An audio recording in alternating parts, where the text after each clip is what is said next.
Hey guys, Xaryu here, and today I want to do a full-length Frost Mage guide for 7.2.5, and for some of you, you're like, yes, and for some of you, you're like, wait, don't you already have a 7.2.5 Frost Mage guide? And every day is kind of a guide, and a lot of the stuff I talk about in all of my videos every day, I go super in depth on, how to get better at Mage, but what I don't have is kind of a guide that talks about everything in one video. So in this video I'm going to do that. However, keep in mind I'm not going to go as in depth as I would if I was doing just a video on, say, talents, or just a video on honor talents, or just a video on what to cast in this situation. But I am going to try to give a broad overview of everything you need to know if you're starting Frost Mage in 7.2.5. So guys, I'm going to be talking about talents, honor talents, your uptime versus your downtime, your basic rotations during burst, your basic downtime, what you kind of do during downtime. I want to talk about basic setups. I want to talk about my macros a little bit, and anything else that I want to talk about along the way as well. So let's get started.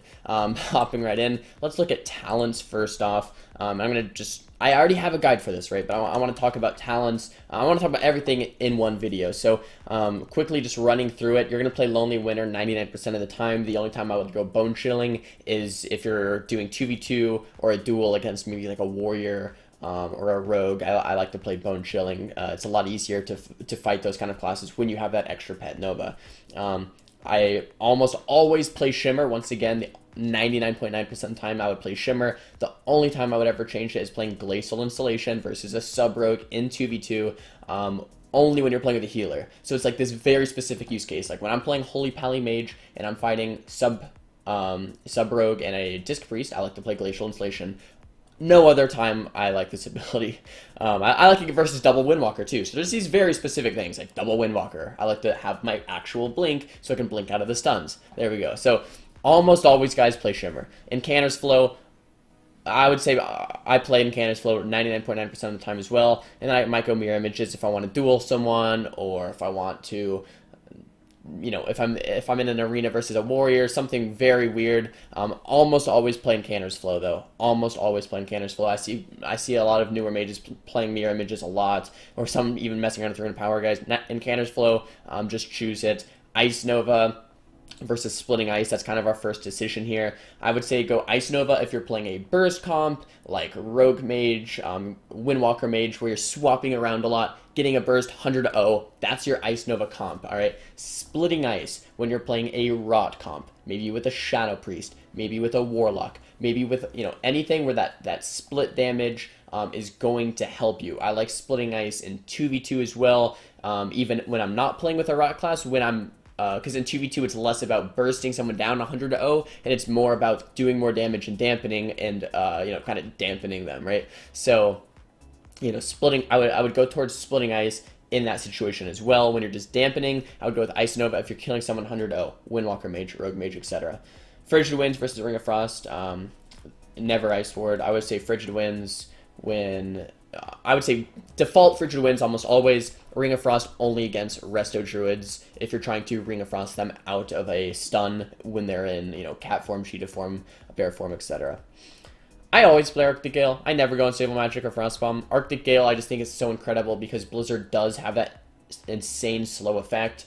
It gives you your orb back. It does damage. It's just good for so many reasons. And having just a larger Blizzard, guess what? It's going to slow more people. It's going to make it harder to get out of the slow. It's going to deal more damage with this talent. It's going to, proc onto more people so that you're going to get an orb back sooner. Arctic Gale, thumbs up. Comet Storm, very similar to the Ice Nova ability. Use Comet Storm when you're bursting someone down 100-0, when you're playing Rogue Mage, Windwalker Mage, etc. Use Glacial Spike when it's more of a dampener. You just sit back, maybe some spread pressure. I like to use Glacial Spike with Splitting Ice a lot, so it splits my Glacials, definitely in 2v2 a lot. But this is not when you're playing with the Rogue, not when you're playing with the Windwalker, more when you're playing with a Warlock or a Shadow Priest or a Boomkin, something where you can kind of sit back and turret a little bit more. So that's talents, just quickly. Honor talents, I always play Trinket. Reason being is because I'm a Blood Elf. If you're an Orc, you can play Relentless. If you're a human, I would always play Trinket as well. Maybe Adaptation has its place, but for this video, we're pretty much all... Dingleberries, I'm doing a video, bro. We're pretty much always playing Trinket. Mind Quickness, 6% haste, thumbs up. Always Mind Quickness. Never go Train of Thought or Initiation. I see people take the other two, and I'm like, yikes. Mind Quickness owns. Burning Determination has kind of been my default. Okay, I guess Netherwind Armor should be the default right here. Burning Determination, the rule of thumb for me is if they have 3 or more kicks, you go Burning Determination. And so if you're fighting like a DK, a Shaman, and a Warrior, go Burning Determination, because the DK is going to have 2 kicks, the Shaman's going to have a Shear, and the Warrior's going to have a kick. There's so many kicks, and the Burning Determination helps so much with that. If you're playing Netherwind Armor, you know, that's just baseline. It just helps you not die. It's like old school resilience, kind of. It's just going to help you be a little bit tankier. In Prismatic Cloak versus anything that you want to blink against, maybe a Mage casting a Glacial Spike, or Boomkin casting Full Moon, or anything like that, Prismatic Cloak is great. But so those are the use cases for all 3 of those. Temp Shield, almost always I go Dampen Magic against, you know, Shadow Priest, Warlock. You know, very obvious reasons to go Dampen Magic. You go Dampen Magic, and then Kleptomania. I take it against Mage, Druid, Mirrors. So if you're a Mage Druid playing a Mage Druid, Kleptomania is really good. I don't take it against every Druid, where I see some mages do. That's my personal preference. You guys can try both out, but I like Temp Shield against just normal Druid comps, and Kleptomania versus Mage, Druid, Mirrors. Frostbite, always, unless you are playing Bone Chilling when you have a pet, and if you have a pet, I would go Chilled to the Bone instead. It's the only time you're going to go Chilled to the Bone is if you're taking your Water Ellie in your talent spec. And then Concentrated Coolness always right now. It's just so good. So I don't want to spend too much time on talents and honor talents. I already took more time than I wanted, but there it is, brief overview. Okay, so what I want to talk about everything in this video. So uptime versus downtime. Uptime, guys, is when you're bursting on your Frost Mage. This is when you are actually using your damage abilities. When I want to classify as damage abilities are Comet Storm or Glacial Spike, depending on which one you're taking, Ice Nova, Orb, Ice Lance, Ebon Bolt, right? These are damaging, and Flurry. Those are damaging abilities. What's not a damaging ability? Frost Nova, Cone of Cold, Frostbolt. Even though I did a video on that yesterday, Frostbolt's not a damaging ability. It's something to build up damage. You want to not use it when you're bursting. Let's see. Temp Shield, Ice Barrier, you know, Ice Block, all these type of things. Blizzard to some extent. Invis. You know, basically everything else that I didn't mention are downtime abilities. These are what you're using in your downtime when you're peeling. Polymorph is a big one. Sorry, I forgot that one. And you're gonna have a really like 2 sides to Mage gameplay. It's a, you know, heavy dichotomy of bursting, not bursting, bursting, not bursting. No matter what comp you play, even if it is more of a rot comp, you're gonna have 2 different sides of the coin. When you're bursting, guys, basic burst rotation. Like, this should just be ingrained in your brains. Ingrain this in your brains right now. Ice, Orb, Vayne's Orb if you want a Vayne's Orb, but Vayne's Orb, Comet Storm, Ice Nova, Ice Lance. It's like a song. Orb, Comet Storm, Ice Nova, Ice Lance. Orb, Comet Storm, Ice Nova, Ice Lance. Just like that is your rotation. It's very simple. I would do it on this Plane Strider right here, but it would kill him right away, so I can't really do that. But anyway, that's the Ice Nova part. So Orb, Ice Nova, Comet Storm, Ice Nova, Ice Lance. Just like that. You'll be able to spam a couple Ice Lances because you'll have a couple procs built up. But that is your basic rotation if you're playing this basic, you know, Ice Nova, Comet Storm spec. If you are playing the Glacial Spike spec and Splitting Ice, then you're sitting back more, right? But your burst rotation is still, you're going for the big Glacial, you might get kicked, you go for a big Ebon Bolt, and then you launch the Ebon Bolt with the Flurry, with the Ice Lance, then you Orb, and then you get another Glacial into some Ice Lances. Guess what you didn't cast? Frostbolt. Guess what you didn't cast? Cone of Cold.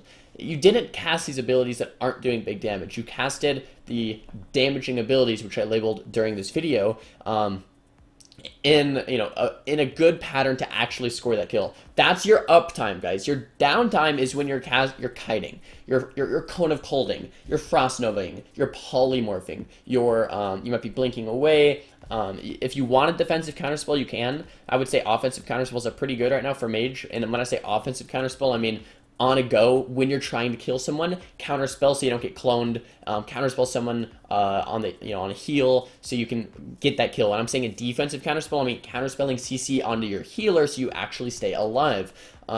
It kind of depends on the matchup. If you're fighting a rogue mage druid, you want to, lock the Cyclone or the Poly most of the time. If you're fighting another dampening team and you really just want to outpressure them, you can kick, a Shadow Priest, Vampiric Touch, or some type of damaging ability to slow their pressure down, or if you're just doing a setup 100-0 while you're playing Windwalker Monk, Frost Mage, you can just counterspell the Cyclone on one of your goes so you don't get peeled. So the counterspells, you kind of vary depending on what you're playing and what you're fighting. But during the downtime, guys, you're Frostbolting a lot. Your Frostbolt will give you Flurry procs. It's going to give you, the Brain Freeze procs right here. It's going to give you potential Fingers of Frost. It's going to give you your Mastery, Icicles, a bunch of damage is going to be stored up. You're basically storing up a ton of damage so that when you do your go, it's much stronger. And that's what I really want to emphasize too. I emphasized it in yesterday's video, but I think it's just so important right now. So build up damage in your downtime with Frostbolt. When you're ready to go, you're going to be Ice Nova, Comet Storm, Orbing, Lancing, everything. Those are your instant cast abilities, big pressure. If you're playing a dampening comp, you sit back and spike them, you Ebon Bolt them, you Ice Lance them, you don't Frostbolt when you're bursting. Okay, so that's basic uptime versus basic downtime stuff. Basic Wind to Polymorph. You're polymorphing for your setups a lot of the times. So you'll be going for a sheep on the healer when you're bursting a DPS. You'll be going for a sheep on the DPS when you're bursting the healer. It's always good to get in the habit of cross CCing. If you don't cross CC, then you're going to get peeled a lot easier. You're going to die at the same time as you go. A lot of bad things can happen. So you just want to get in the habit of cross CCing every time you can with Polymorph and Focus Polymorph as well on your focus target. I guess that's that. So downtime versus uptime, kind of win to sheep a little bit. You can sheep for peels as well. So there's an offensive sheep and a defensive sheep. Your offensive sheep is when you're going to get the kill. You're going to offensively sheep so they can't peel you, just like an offensive counterspell that I just talked about. A defensive sheep would be they're popping all their cooldowns and we want to sheep defensively so that we survive. That defensive sheep, guys, is important too. So don't just like cast that away. Because sometimes I'm like, do I need the sheep or can I keep killing them? If a Demon Hunter is popping his Metamorphosis, sheep him, right? If a Hunter is popping True Shot, sheep him. If there's these things that they're just popping their big cooldowns, Mage with Icy Veins, sheep him.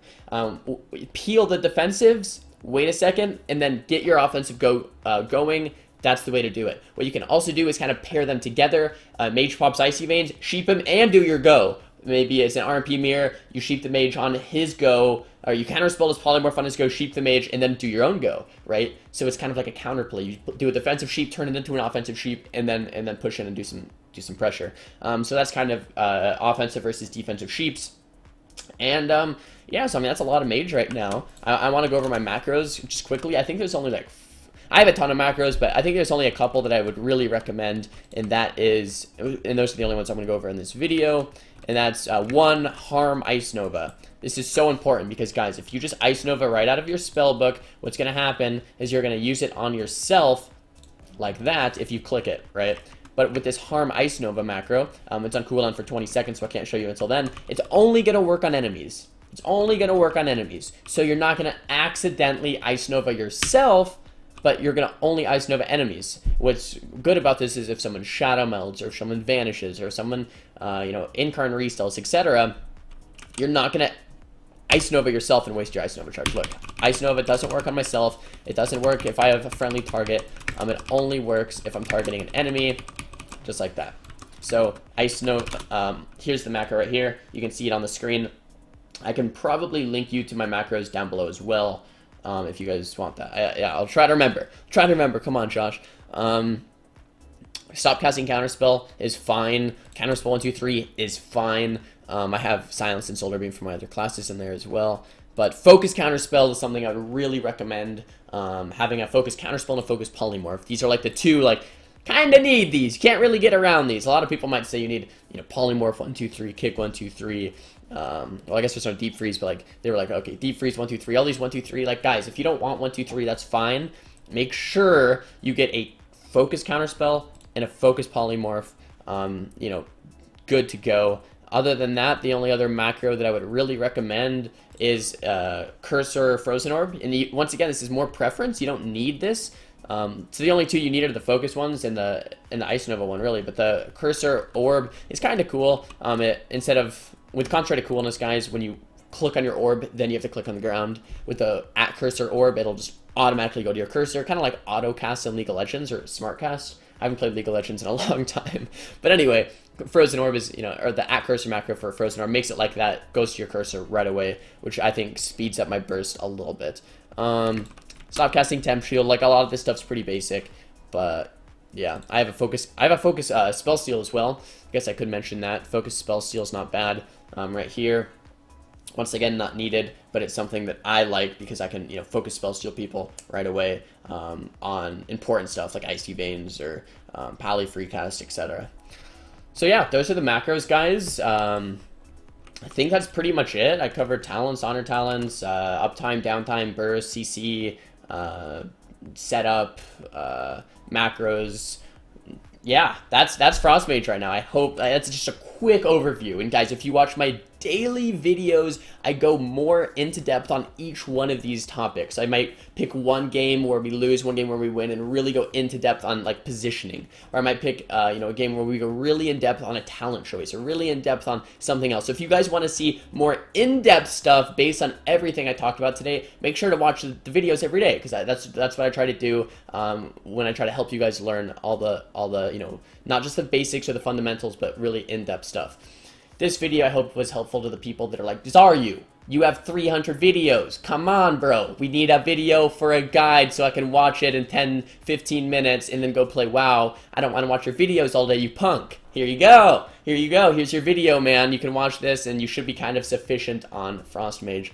Anyways, guys, thumbs video up if you liked it. Thumbs it down if you didn't. That's totally fine. What I really want you guys to do is comment down below. I'm going to be reading the comments. I'm going to use it as kind of like a chat room for Frost Mage questions. Just overall basic Frost Mage questions. I would try to keep the chat just to that today in the comment section. So just any type of question you have that I maybe missed or skipped over in this video, just talk to me down below. I'll try my best. I mean, I can't reply to every single one, but I'll try my best to read them all and reply to the good ones where I'm like, oh, I spaced. I should have talked about that. Or, oh, that's a good question. I didn't think about that. Let me answer that for you. So just down below, comment. And guys, as always, don't forget to subscribe. I'll see you guys next time. Peace!